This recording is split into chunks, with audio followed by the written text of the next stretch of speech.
Hello students, in the last lecture we took up the topic of sentence and its types. Now today we are taking the topic parts of speech.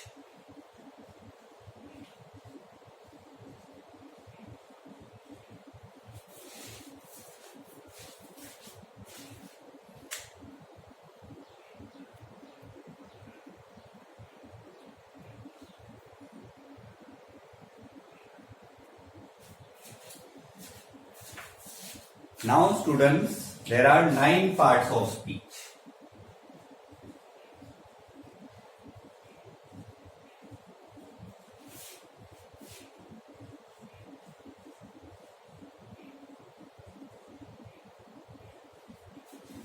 Right? Now first is articles. Articles आपने first to 8 standard में पढ़ा होगा. ए, N और the, ये 3 articles है. बराबर. Many students might be aware of their usages also. A is used for unparticular, singular, consonant sound. N is used for unparticular, singular, vowel sound. Now student, यहां पे consonant sound है, consonant नहीं.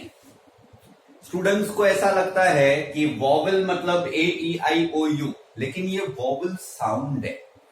Vowel sound actually में क्या होता है students, जो हम हिंदी में स्वर बोलते हैं ना, उसको हम बोलते हैं वॉवल. और हिंदी के जो स्वर के साउंड है उसको हम इंग्लिश में बोलते हैं वॉवल साउंड. मतलब अ, आ, ई, ए, ऐ, ओ, औ, अम, अह, ऐसे. ठीक है. अब फॉर एग्जाम्पल यहां पे एप्पल. ठीक है. तो एप्पल को आप सोचिए कि ये आप हिंदी या गुजराती में ये स्वर का आवाज आता है या कॉन्सोनेंट यानी व्यंजन का आवाज आता है. एप्पल, ए, बराबर, स्टार्ट्स विथ ए, प, ल, ऐसे. तो ऐसे आवाज आता है तो आएगा एन एप्पल. अब सपोज हॉर्स, ह, ऑ, स, हॉर्स. तो ह से स्टार्ट हुआ, a horse. Correct. Suppose I say elephant, ए, अगेन ए से अ का आवाज, so an elephant. Right? Now suppose I say ox, तो o का sound, ox. So again an ox. Now in the same way, if I take honest, suppose honest man. Okay? अब इसके आगे क्या आएगा? अब ये भले एच से आवाज, ये एच से स्पेलिंग स्टार्ट हो रहा है, लेकिन आवाज ओ से स्टार्ट होती है. क्योंकि अगर आपने पूरे अहमदाबाद में या गांधीनगर में आपने देखा हो, ऑनेस्ट के बहुत सारे आउटलेट्स हैं, ऑनेस्ट रेस्टोरेंट के. उसमें आप देखोगे ना तो हिंदी या गुजराती में जो ऑनेस्ट लिखा होता है ना, वो कैसे लिखा होता है, अ से स्पेलिंग स्टार्ट होता है, ऑनेस्ट. ठीक है. तो एक्चुअली में यहां पे ह का आवाज नहीं है, अ का आवाज है, ऑनेस्ट, ऐसे. So it will be an honest man. इसी तरह से HOUR जो है, ये हवर नहीं कहते, अवर. अ व र, अवर. तो ये अ से स्टार्ट हुआ, so we will write an hour. अब एक देखिए स्टूडेंट्स, सपोज यूजफुल मेटल. जैसे अपने बोलते हैं copper is blank useful metal. अब यूजफुल में देखिए क्या आता है, यू, य, भले वॉवल है लेकिन साउंड किसका आया, अ आ ई ए ओ औ अम अह, इनका साउंड है नहीं, इनका साउंड नहीं है। यहां पे साउंड है य का, साउंड है य का, वॉवल साउंड नहीं है, व्यंजन का यानी कॉन्सोनेंट साउंड है। So it will be a useful metal. Copper is a useful metal, ठीक है। In the same way a university, correct. अब सपोज अम्ब्रेला हो,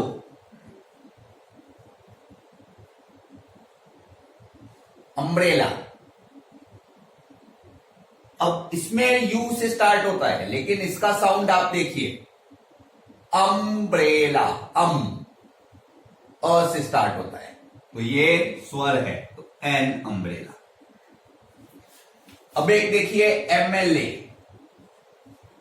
suppose my father is blank MLA. अब ये मला नहीं है, ये स्पेलिंग मला नहीं है, एम एल ए, थोड़ा ध्यान दीजिए स्टूडेंट्स, एम ए म ए ल ए म ए ल ए। तो स्टार्टिंग में क्या आया, ए म, तो ए से स्टार्ट हो रहा है, मतलब N M L A. Correct students. So please note down this much, a और एन की इससे अच्छी कोई टेक्निक नहीं है। बहुत सारे लोग ए और एन साइलेंट वर्ड्स और ये सब करके सिखाते हैं, but I would suggest you use this method. This is a very easy way to identify a and an, ठीक है। इससे ज्यादा इजी तरीका कोई नहीं है ए और एन को आइडेंटिफाई करने का। बाकी ऐसा मत सोचिए कि यहाँ पे एच साइलेंट है, यहाँ पे यू साइलेंट है, ऐसा सब मत सोचिए, ठीक है। Please note down this.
Now students, we are going to the third article, that is the।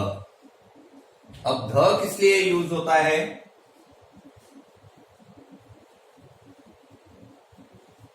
Particularised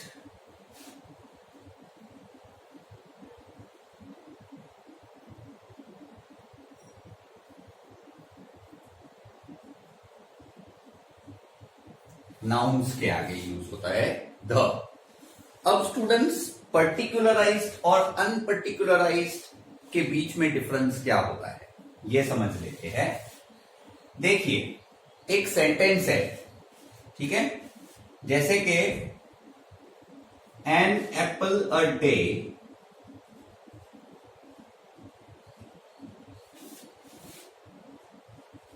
keeps doctor away, ये एक सेंटेंस है। Now in this sentence an और अ हम क्यों लिखते हैं, क्योंकि एन एप्पल, अब कौन सा Apple, red Apple, yellow Apple, Kashmiri Apple, कौन सा एप्पल? एक्चुअली कोई भी Apple, it can be any Apple, कोई पर्टिकुलर एप्पल की बात नहीं हो रही है, कोई भी एप्पल। कौन से दिन पे खाना है? मंडे, ट्यूसडे, वेडनेसडे, कौन से दिन पे? कोई भी दिन पे, संडे हो या मंडे, कोई भी दिन पे आप एप्पल खा सकते हो। तो an apple a day means any apple eaten on any day keeps doctor away. The day is not fixed, the apple is not fixed. Okay? अब इसकी जगह पे सपोज मैं एक और सेंटेंस लिखता हूं, I saw the policeman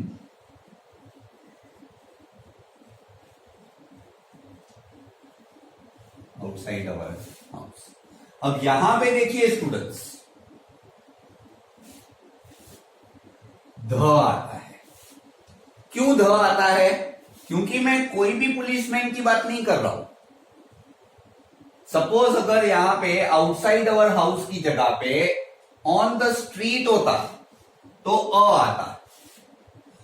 students, आपके हाथ में कोई भी चीज हो, पेन, पेपर, कुछ भी, अगर आप लिख रहे हो तो please stop writing, pay full attention to what I say. यह बहुत इंपॉर्टेंट है। अगर ये नहीं समझोगे तो आपको बहुत दिक्कत आएगी आगे ग्रामर में। ये बेसिक ग्रामर समझना बहुत जरूरी है। ग्रामर में यही छोटी छोटी चीजें मायने रखती है स्टूडेंट्स, खास करके 9th और 10th स्टैंडर्ड दोनों में। 9th और 10th स्टैंडर्ड में फर्स्ट टू 8th स्टैंडर्ड के high degree grammar skills use करने पड़ते हैं, एंड फॉर दैट ये छोटी छोटी बातें बहुत जरूरी है स्टूडेंट्स। तो अगर आप में से कोई इधर उधर ध्यान दे रहा है, कोई प्रॉपरली इस वीडियो को नहीं देख रहा है, तो I would like to draw your attention, don't look here and there, don't keep writing, आप यहां पे ध्यान दीजिए। अगर यहां पे सेंटेंस होता, यहां पर आउटसाइड अवर हाउस की जगह पे अगर लिखा होता ऑन द स्ट्रीट, तो उसमें हम क्या करते? I saw a policeman on the street. क्यों? क्योंकि रास्ते में तो पुलिसमैन दिखता ही है, कोई भी पुलिसमैन रास्ते में तो दिखता ही है। लेकिन घर के बाहर policeman, this is not a regular occurrence. So we are talking about the particular policeman who is outside our house. We are not talking about any policeman on the street. So, here policeman is particular noun, right? Because it points to the person outside our house. इन दोनों के अंदर Apple और day, ये दोनों क्या है? ये दोनों अनपर्टिकुलर है। यहां पे पुलिसमैन पर्टिकुलर है, ठीक है? तो ये ध का यूज है। ए और एन कहां यूज करते हैं और ध कहां यूज करते हैं, ये आपको पता चल गया। अब इसके अलावा कुछ अदर यूजेस ऑफ द है, अदर यूजेस ऑफ द, बराबर? तो the is also used before names of mountains, rivers, books, monuments,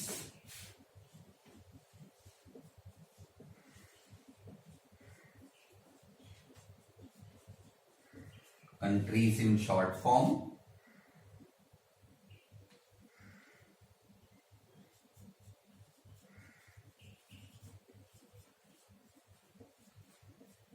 and natural elements. Suppose जैसे माउंटेन्स है तो द हिमालयास, माउंटेन रेंज है तो द हिमालयास, ठीक है? रिवर्स में the Ganga, the Nile, books में the Gulliver's Travels, monuments,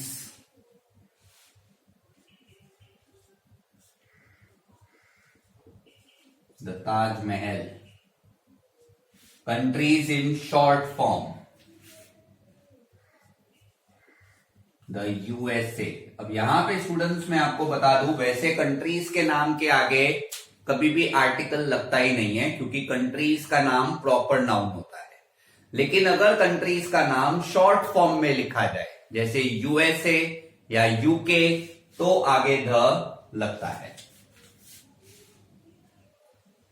natural elements जैसे कि the sun, the earth, the stars, ये सब, ठीक है। So please note down this much.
Now students, the second part of speech, it is nouns. Noun क्या होता है? किसी पर्सन का नाम जैसे मोहन या प्रीति, किसी प्लेस का नाम जैसे Ahmedabad India, animal tiger, bird peacock, thing chair, insect cockroach, कोई आइडिया या क्वालिटी जैसे स्ट्रेंथ और काइंडनेस, इनको एब्स्ट्रैक्ट नाउन भी बोलते हैं, जो दिखाई नहीं देते लेकिन होते हैं. So these are the nouns. अब इसके बारे में स्टूडेंट्स ज्यादा डिस्कशन अभी नहीं करते हैं because you already know this topic in first to 8 standard. और I don't think 9th standard में आके नाउन्स के बारे में ज्यादा डिस्कस करना चाहिए. So we are not going in detail about this topic. I think most of you understand what is a noun, right? So you can note down.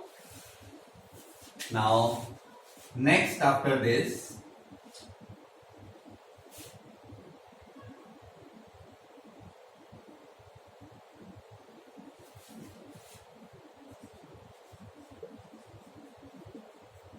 adjectives.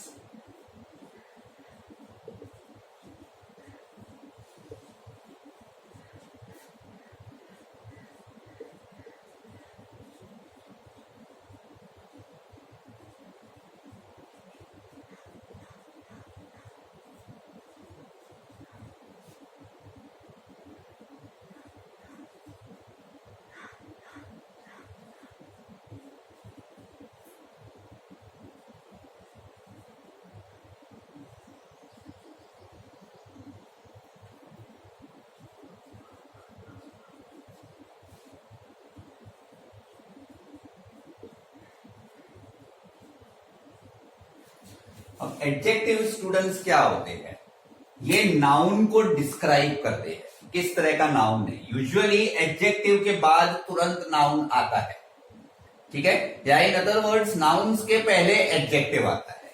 जैसे कि rich man, poor family, honest person, many students, much coffee, how much coffee would you like, इस तरह का sentence. Red car,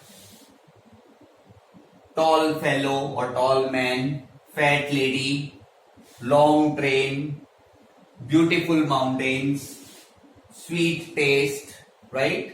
या फिर sweet sugar, sour lemon, ऐसे.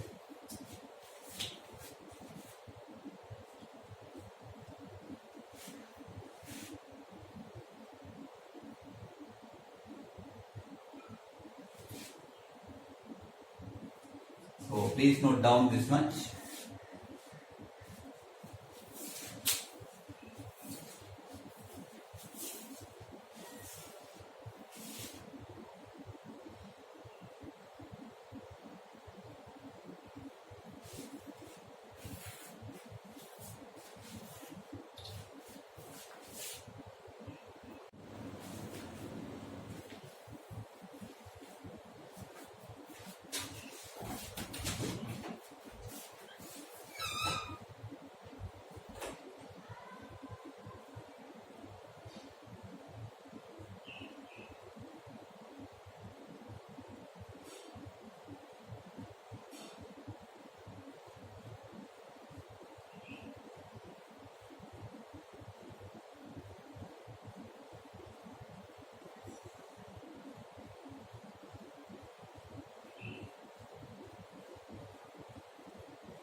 अब students next topic है word.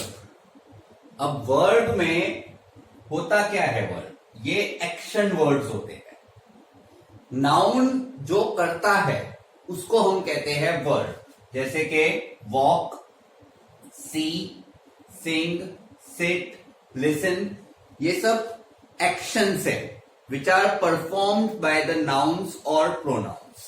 Okay, these are called the verbs.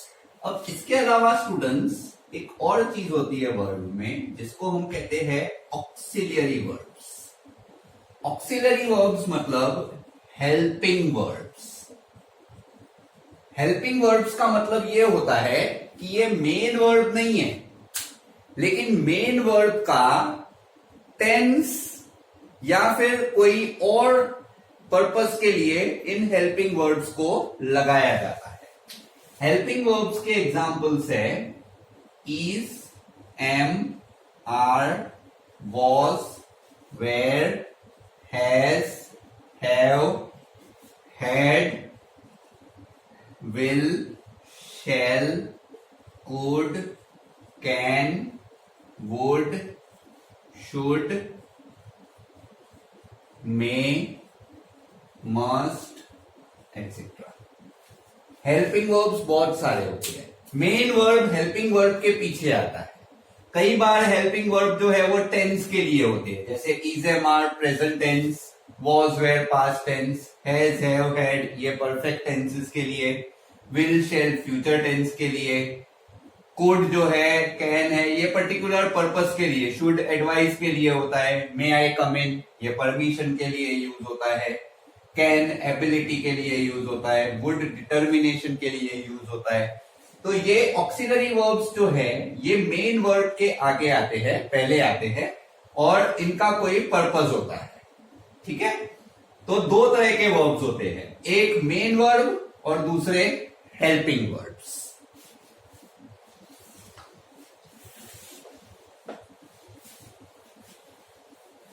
Now student we are coming to another topic which is adverb.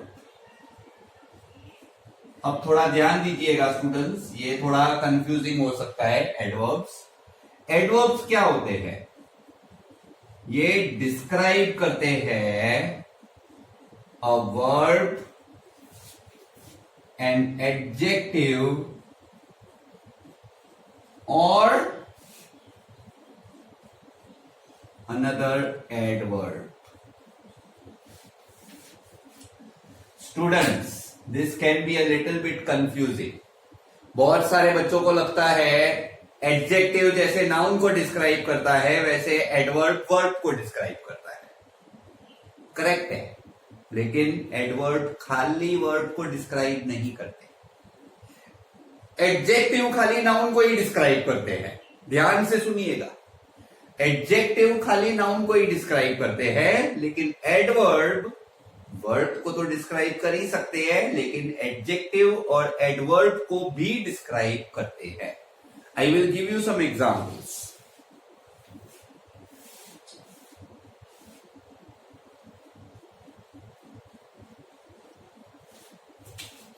जैसे कि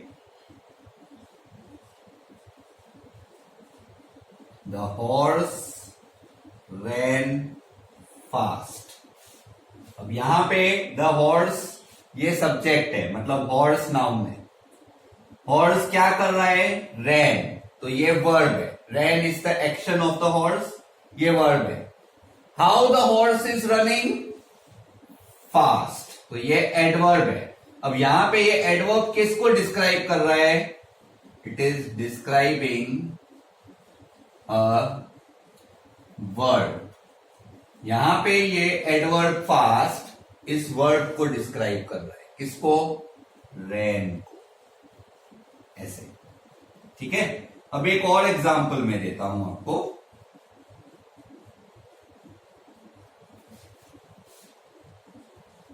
I bought a lovely red rose. अब students यहां पे bot verb है, लेकिन ये जो लवली है ये बॉट को डिस्क्राइब नहीं कर रहा है, रेड को डिस्क्राइब कर रहा है। ठीक है, तो ये लवली एडवर्ब है, it is describing a red rose. ठीक है भाई, रेड रोज है वो लवली है। कोई भी कलर का रोज लव को डिनोट नहीं करता है, रेड रोज लव को डिनोट करता है। So lovely red rose, so this is describing an adjective. यहां पे जो एडवर्ब है वो एडजेक्टिव को डिस्क्राइब कर रहा है। अब एक थर्ड एग्जांपल मैं देता हूं।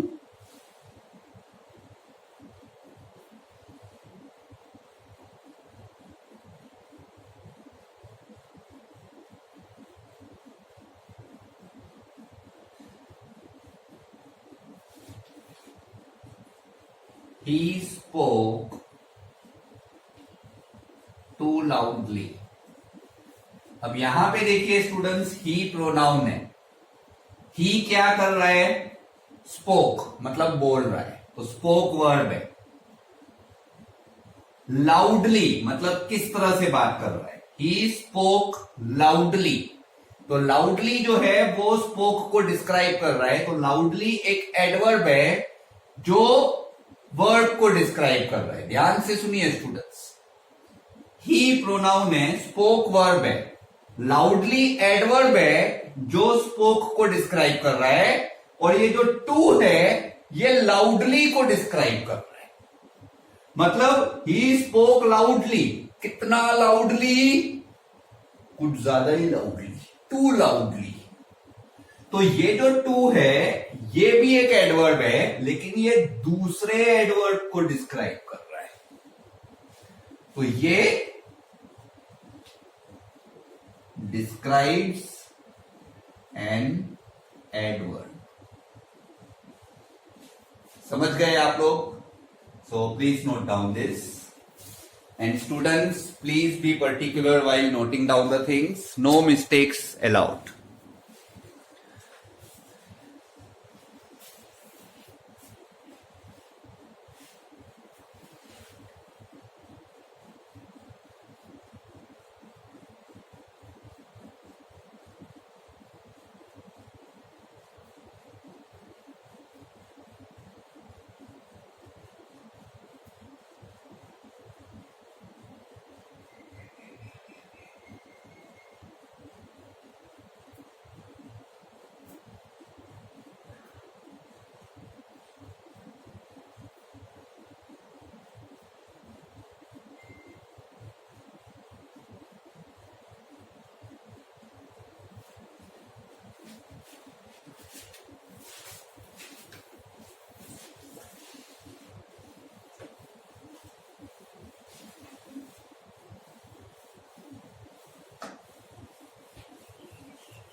Now, next is number 6.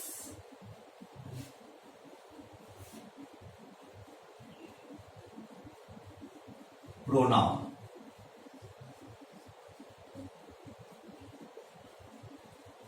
It stands for the noun. जैसे I, me, you, they, them, he, him, she, her, it, we, us। ये सब क्या है? ये प्रोनाउंस है जो नाउन्स की जगह लेते हैं। बराबर है? तो ये प्रोनाउंस जो है they stand for the noun. अब स्टूडेंट्स ये भी टॉपिक आपको काफी क्लियर है पहले से ही, so we are not going in detail with the pronouns, but you can note down these pronouns. And next is preposition. अब ये थोड़ा सा कंफ्यूजिंग होता है, स्टूडेंट्स को कंफ्यूजन होता है कि प्रेपोजिशन है क्या। प्रेपोजिशन जो है it shows relation between a verb and object। Verb and object के बीच में जो रिलेशन बताता है वो प्रेपोजिशन है। अब यहां पे देखिए स्टूडेंट्स, इसका example, the cat sat blank the table. Cat sat blank the table. अब आप सोचिए स्टूडेंट्स, अगर टेबल के ऊपर बैठी है कैट तो ऑन द टेबल, टेबल के नीचे बैठी है अंडर द टेबल, पास में बैठी है नियर द टेबल, ठीक है। और अगर टेबल के बाजू में बैठी है तो बिसाइड्स द टेबल। ये सारे प्रेपोजिशंस हैं। कैट नाउन है, सैट वर्ब है, कहां बैठी है वो ऑब्जेक्ट है टेबल, तो यहां पे वर्ब सेट और ऑब्जेक्ट टेबल। तो with respect to table cat कहां बैठी है, ऊपर, नीचे, पास में या बाजू में। तो ये जो है ये प्रेपोजिशंस है। अब स्टूडेंट्स, प्रेपोजिशंस की लिस्ट भी इतनी लंबी होती है कि अगर मैं सारे प्रेपोजिशंस लिखता जाऊं ना तो पूरा लेक्चर ही प्रेपोजिशन का हो जाए। So we are not going through that entire list, this is just to explain you, to give you a basic idea कि प्रेपोजिशन क्या है और कैसे यूज होता है। नाउ 8th इज conjunction. Conjunction is used to join words or parts of a sentence. Example: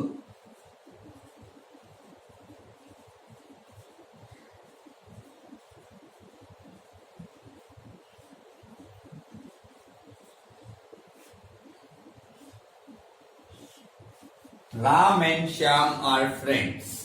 तो यहां पे स्टूडेंट्स एंड जो है ये कंजंक्शन है जो दो वर्ड्स को ज्वाइन कर रहा है, राम और श्याम, इनको ज्वाइन कर रहा है एंड, यानी कंजंक्शन, ठीक है। अब कई बार कंजंक्शन इस तरह से भी यूज होता है, he ran fast but missed the train. अब यहां पे देखिए स्टूडेंट्स, ही रैन फास्ट ये सेंटेंस का एक पार्ट है, मिस्ड द ट्रेन ये सेंटेंस का एक पार्ट है, और उसके बीच में कंजंक्शन है but. So in this example the conjunction is joining the parts of a sentence rather than joining only words. So this is another use of conjunction. ठीक है, कंजंक्शन के कुछ एग्जाम्पल्स मैं लिख लेता हूं।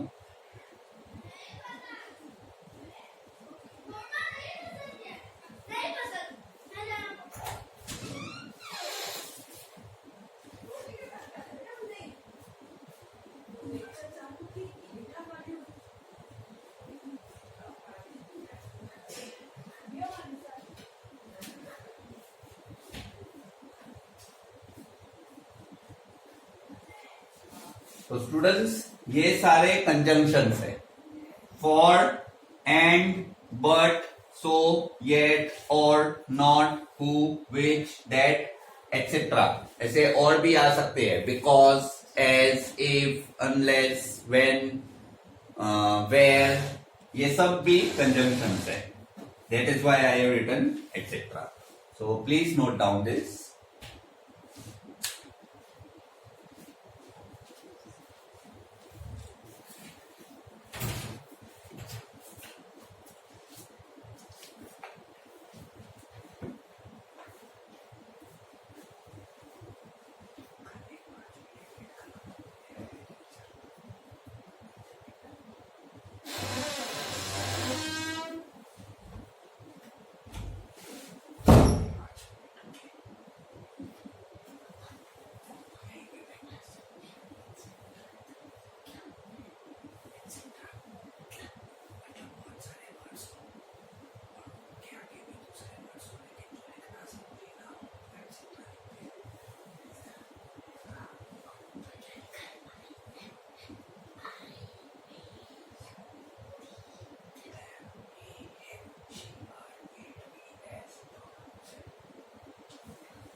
Now students, we are coming to the last thing, that is interjection. Interjection क्या होता है?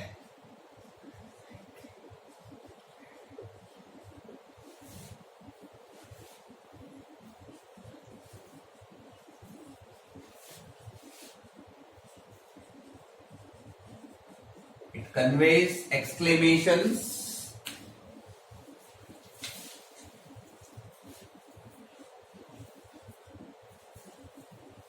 feelings or इमोशंस, जैसे कि alas, Bravo, great, wow etcetera. ये जो है ये इंटरजेक्शन है, ये एक्सक्लेमेटरी सेंटेंसेस में यूज होता है और इसमें ज्यादातर फीलिंग्स या इमोशंस को कन्वे करने के वर्ड्स है। एलास ये सैड के लिए, ब्रावो ये happy mood, great to express some kind of achievement, and wow this is also for achievement but a good kind of thing, कुछ ब्यूटीफुल चीज हो या ऐसा कुछ बनाया हो क्रिएटिविटी को लिए, तो दैट इज फॉर क्रिएटिविटी और समथिंग लाइक दैट, उसके लिए वाओ है। तो ये इंटरजेक्शंस है, so please note down this. So with this students, we are at the end of today's lecture. Next time we will meet with a new topic. Till then, goodbye students.